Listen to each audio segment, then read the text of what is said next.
दोस्तों, अपने जीवन की तुलना कभी किसी से न करें, क्योंकि आपको मालूम ही नहीं है कि उनकी जीवन यात्रा कैसी रही है।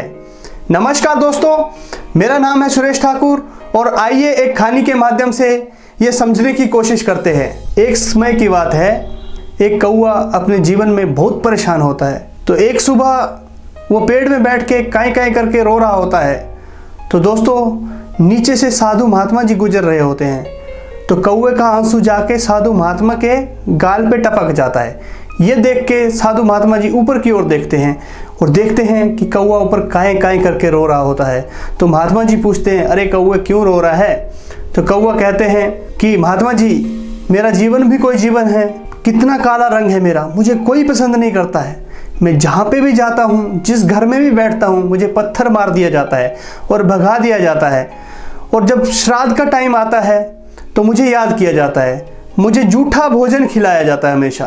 तो मैं अपने जीवन से बहुत परेशान हूँ। तो महात्मा जी पूछते हैं, अच्छा तो ये बता, मतलब तुझे जीवन में अगर मौका मिले दोबारा से कुछ बनने का, तो क्या बनना पसंद करेगा? महात्मा जी को जवाब देता है कि मैं जीवन में एक हंस बनना पसंद करूँगा, क्योंकि हंस का रंग बिल्कुल सफ़ेद होता है, बहुत ही सुंदर दिखता है हंस, उसका पवित्र रंग है और लोग उसकी फ़ोटो तक खींच देते हैं।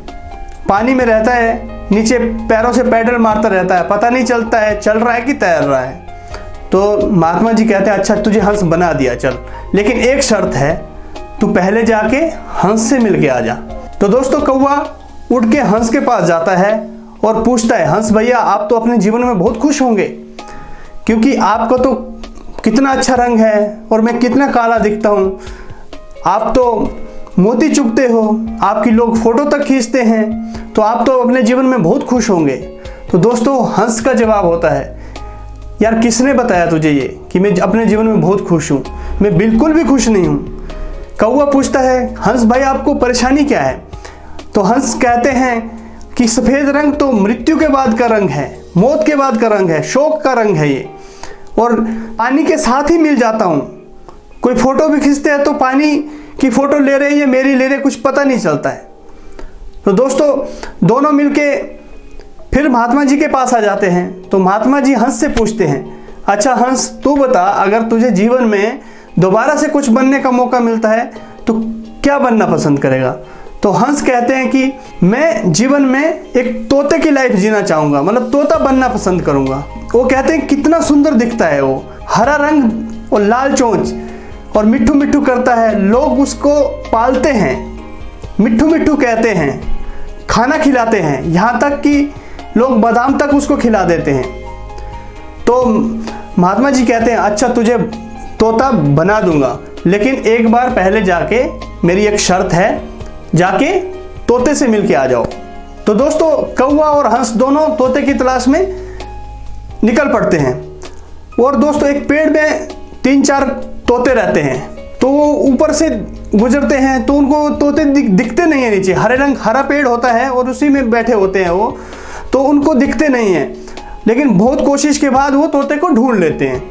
तो जब तोते के पास जाते हैं तो कहते हैं, तोता भाई, आप तो अपने जीवन में बहुत खुश होंगे, आपका तो कितना सुंदर रंग है, लोग आपको पालते हैं, लोग तो आपको मिट्ठू मिट्ठू कह के पुकारते हैं, यहाँ तक कि आपको बहुत अच्छा खाना खिलाते हैं, बादाम तक खिला देते हैं। तो तोता कहता है, अरे भाई, किसने कहा तुम्हें ये? आप इस पेड़ के ऊपर से 3-4 बार गुजर गए, लेकिन आप मुझे देख नहीं पाए।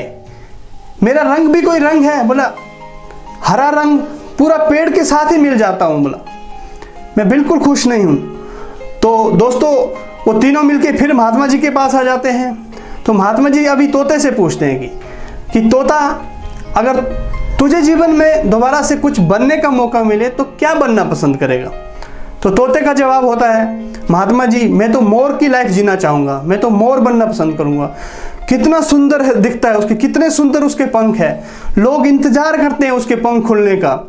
जब वो नाचता है तो साथ साथ में लोग भी झूमते हैं और उसको स्कूलों में पढ़ाया जाता है, राष्ट्रीय पक्षी है, मैं तो मोर बनना पसंद करूँगा।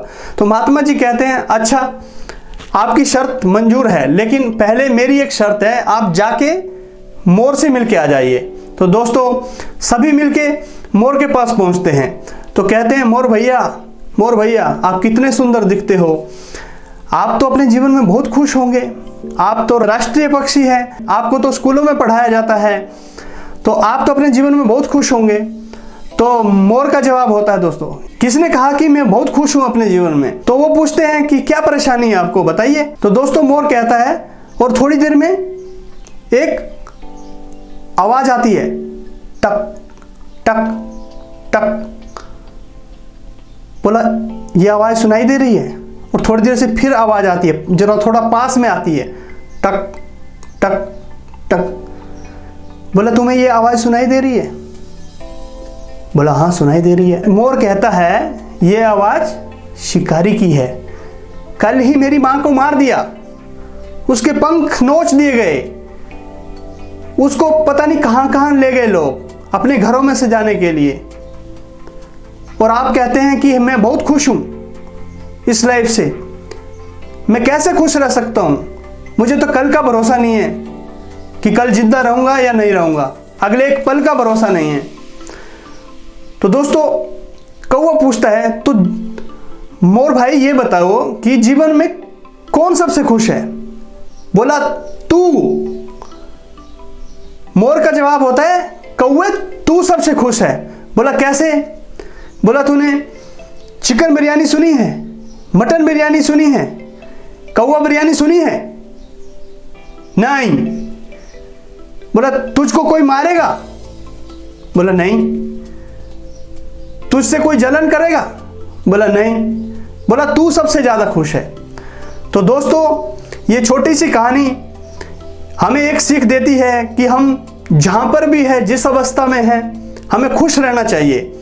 हमें अपने जीवन का कंपैरिजन किसी से नहीं करना चाहिए, अपना कंपैरिजन किसी से नहीं करना चाहिए, क्योंकि हमारे जैसा इंसान इस जहान में दूसरा नहीं हो सकता है। आप अपने आप में यूनिक हो। कभी भी जीवन में किसी के साथ अपना कंपैरिजन मत करें और बेवजह से दुखी ना हो। यही इस कहानी की शिक्षा है। दोस्तों अगर ये कहानी आपको पसंद आई होगी तो अपने जीवन में इसे उतारने की कोशिश जरूर करें, और पूरी वीडियो देखने के लिए आप सभी का बहुत बहुत धन्यवाद। दोस्तों जब तक नई वीडियो नहीं आती तब तक चैनल के साथ यूं ही बने रहिए, और आपका पूरी वीडियो देखने के लिए बहुत बहुत धन्यवाद। Thank you so much.